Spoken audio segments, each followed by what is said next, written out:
Hello everyone, welcome back to the class. कैसे हैं आप सभी? होपफुली आप सभी हेल्दी और हैप्पी होंगे। तो चलिए शुरू करते हैं हमारा ब्लॉक फिफ्थ का पार्ट 2। ठीक है।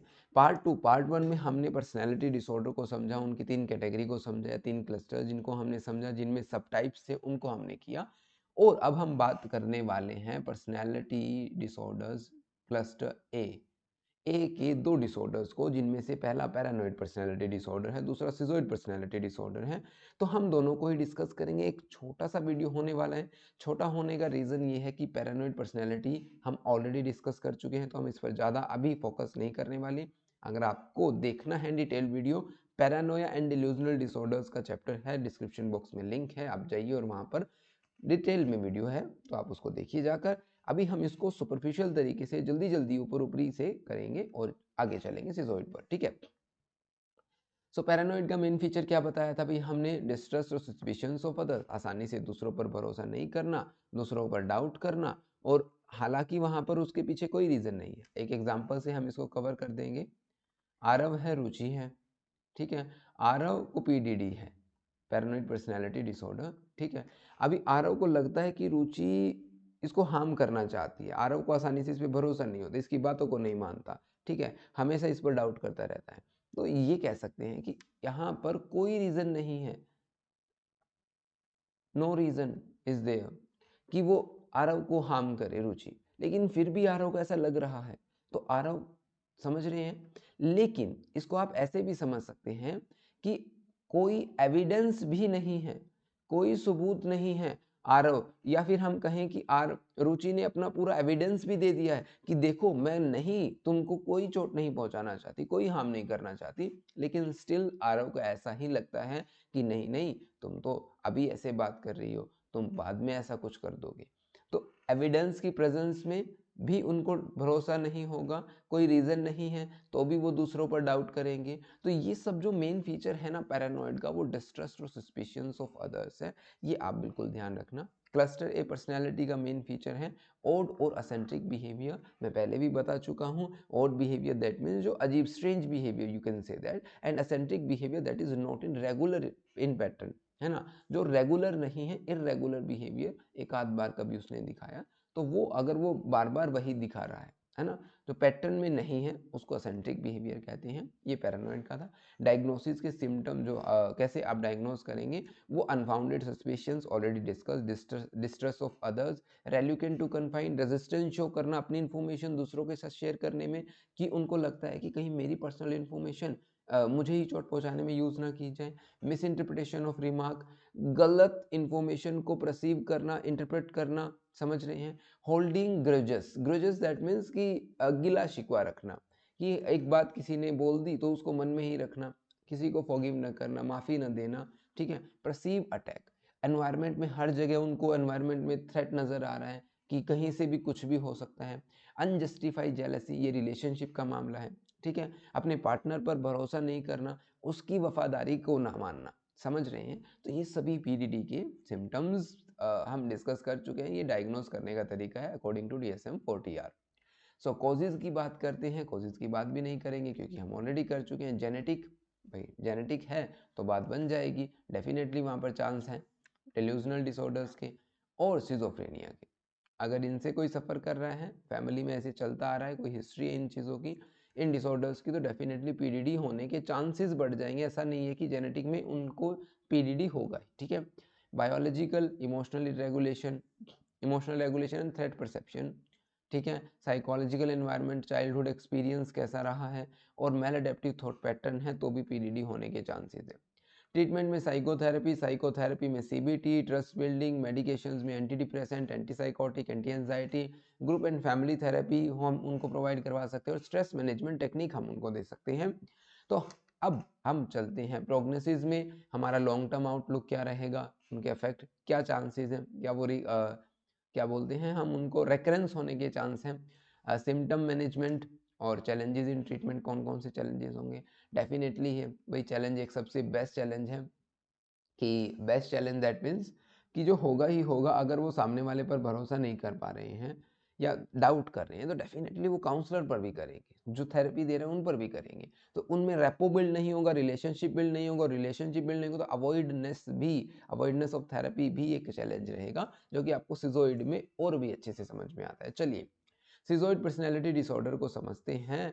एक ऐसी मेंटल हेल्थ कंडीशन जिसमें कि एक पर्सन डिटैचमेंट से सफ़र करेगा भाई, मतलब सोशल इंटरेक्शंस, जो सोशल रिलेशनशिप होती है उनसे बिल्कुल अलग रहेगा। They just want to prefer to be alone all the time, वो हमेशा अकेला रहना पसंद करेंगे। उनको किसी का साथ पसंद नहीं आएगा, वो एक दूसरे से बात नहीं करेंगे एक दूसरे से, दैट मीन्स बाहर सोसाइटी में, फैमिली में तो देखो ये रहना ही पड़ेगा, है ना। So limited range of emotional expression, बहुत ही लिमिटेड तरीके से किसी को इमोशनली एक्सप्रेस करना। फॉर एग्जाम्पल हंसने की बात है, we are in a group and किसी ने जोक सुनाया लेकिन नो स्माइल, पहली बात तो वो ग्रुप में होगा ही नहीं, लेकिन है गलती से, या हम कहें एनवायरनमेंट या सर्कमस्टांसिस के बिहाफ पर वो है वहाँ पर, तो इमोशनली नंब हम कह सकते हैं, फ्लैट बिल्कुल कह सकते हैं कि उसको कोई फ़र्क नहीं पड़ेगा, चाहे उसकी बेइज्जती की जाए, चाहे उसकी भाई इज्जत की जाए, कोई फ़र्क नहीं, ना खुशी ना गम।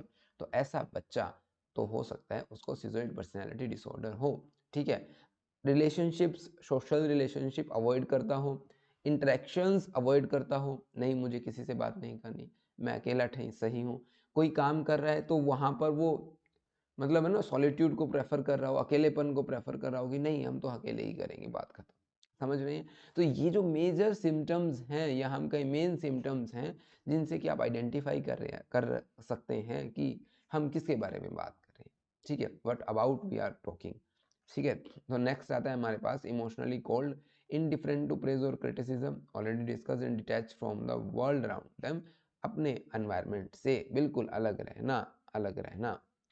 डायग्नोस्टिक क्राइटेरिया क्या कहता है?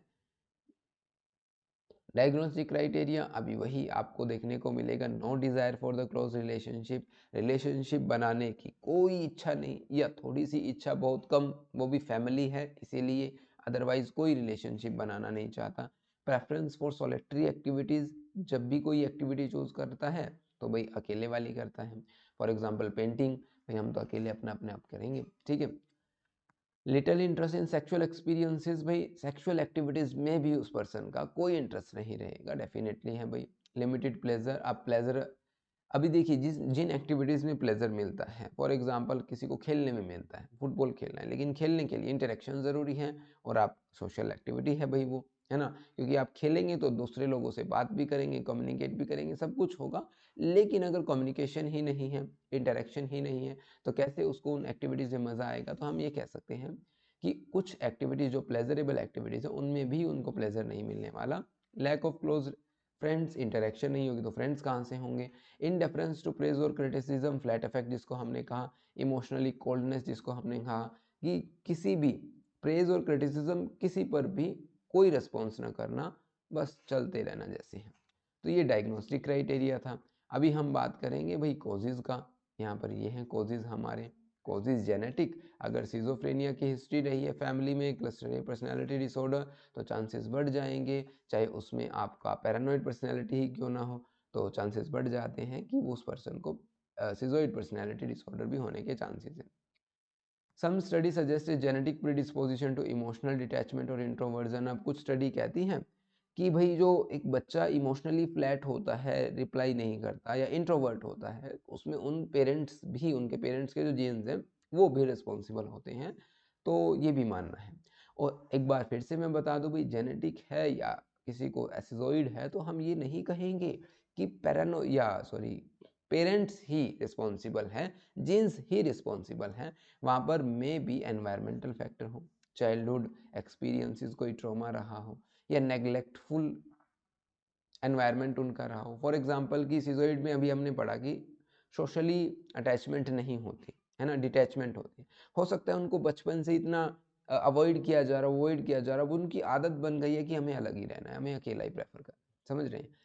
पेरेंटल मॉडलिंग, इफ पेरेंट्स और caregiver model detached और aloof behavior, the child may learn to imitate this style of interactions. definitely ऐसा होगा। ऑब्जर्वेशनल लर्निंग, बच्चे ने देखकर सीखा कि पेरेंट्स जैसा कर रहे हैं, जैसा उनको अलग कर दिया गया है टाइम से पहले ही, वैसे ही पेरेंट्स के साथ साथ बच्चे भी उसी स्टाइल को ऑब्जर्व करेंगे और अपना लेंगे, बात खत्म, कॉपी करने की कोशिश करेंगे।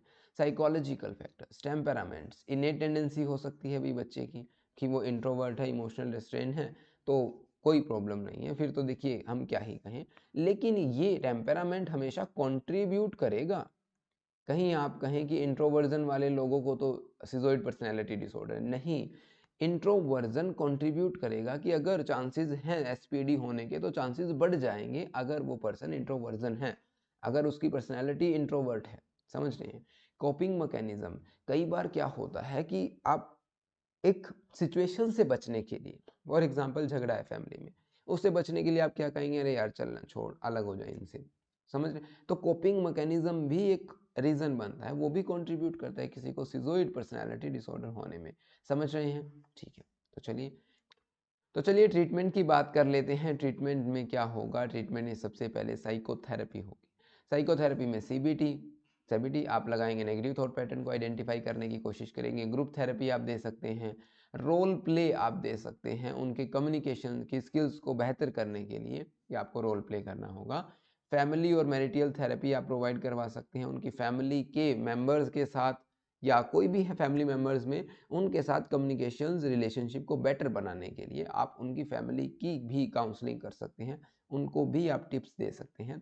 Social skills training, teachers individual how to recognise, उनको हम सिखाएंगे, teachers individuals how to recognise and response to social cues in such as facial expression और tone of a voice.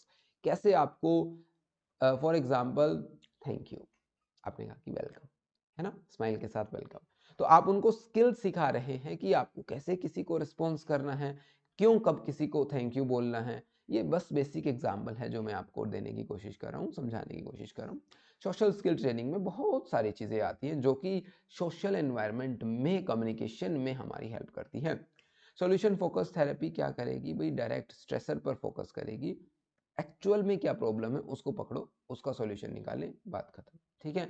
Prognosis की बात करते हैं तो कोई चैलेंजेस जो आने वाले हैं वो चैलेंजेस अवॉइड थेरेपी होगा, क्योंकि भाई रिलेशनशिप पसंद नहीं है, प्रेफरेंस करते हैं सॉलिट्यूड एक्टिविटीज़ को, या हम कहें हमेशा अकेले रहने को, तो भाई वो अवॉइड करेगा थेरेपीज को। क्यों ही उसको ज़रूरत है काउंसलर के साथ रिलेशनशिप बनाने की, जब उस पर्सन को पसंद ही नहीं है रिलेशनशिप बनाना। ठीक है। और इसी की वजह से हमारा जो थेरेपीज़ हैं उनका टर्मिनेशन भी जल्दी हो सकता है। ठीक है, क्योंकि रिलेशनशिप नहीं बनेगी, मोटिवेशन है ही नहीं कोई भाई मेरे अंदर चेंज आ जाए, तो इसीलिए वहाँ पर प्रॉब्लम आने वाली है बड़ी। ये तो सीवियर प्रॉब्लम है, हम ये कह सकते हैं, क्योंकि आप जहाँ चेंज चाहते हैं वहाँ चेंज ही नहीं होगा। माइल्ड केसेस में क्या होगा भाई? वो ठीक ठाक तरीके से काम कर लेंगे। और जब देखिए माइल्ड केसेस दैट मीन्स उनको इतनी प्रॉब्लम नहीं है रिलेशनशिप में, इतनी प्रॉब्लम नहीं है किसी से बात करने में, तो डेफिनेटली वहाँ पर अगर आप ठीक ठाक एनवायरनमेंट क्रिएट करेंगे तो हम स्पेसिफिक स्ट्रेसेस पर काम कर सकते हैं। ठीक है। लॉन्ग टर्म आउटकम में क्या होगा भाई? ये देखिए क्रॉनिक कंडीशन है, टाइम बहुत लगता है लेकिन इम्प्रूवमेंट हो जाती है over the time. So therapy और काउंसलिंग सेशंस ये तो ज़रूरी हैं, तो इनके बिना तो देखिए काम नहीं चलेगा। लेकिन जैसे ही आप इनको स्किप करते हैं तो चांसेस होगा कि वो शायद रेकरेंस वाले भी चांसेस हो सकते हैं। सो अगर एक individual who is financially independent have a structured routine में experience a better quality of life, तो डेफिनेटली उनमें चेंजेस आने बहुत बहुत जल्दी आने के चांसेस रहते हैं। सो ये माइल्ड केसेस हमने किया या हम कहें प्रोग्नोसिस हमने किया। यहाँ पर हमारा होता है chapter complete, paranoid personality disorder, schizoid personality disorder. उम्मीद है कि आपको समझ में आया होगा, और अगर आपको नहीं आया, कहीं डाउट है किसी भी चीज़ को लेकर, then you can ask in the comment section in this specific video. मैं कोशिश और ट्राई और रिक्वेस्ट आपसे करूँगा कि रिक्वेस्ट ये करना है कि अगर आप सेम वीडियो में कमेंट्स करते हैं तो डेफिनेटली हमें पता चलता है कि आपको कहाँ एग्जैक्ट प्रॉब्लम है, और ट्राई हम करेंगे कि एग्जाम्पल्स को बेहतर बनाना, कंटेंट को बेहतर बनाना। उम्मीद है कि आपको कंटेंट अच्छा लगा होगा। मिलते हैं नेक्स्ट क्लास में, तब तक के लिए नमस्कार। Thanks for watching this video. Have a nice day.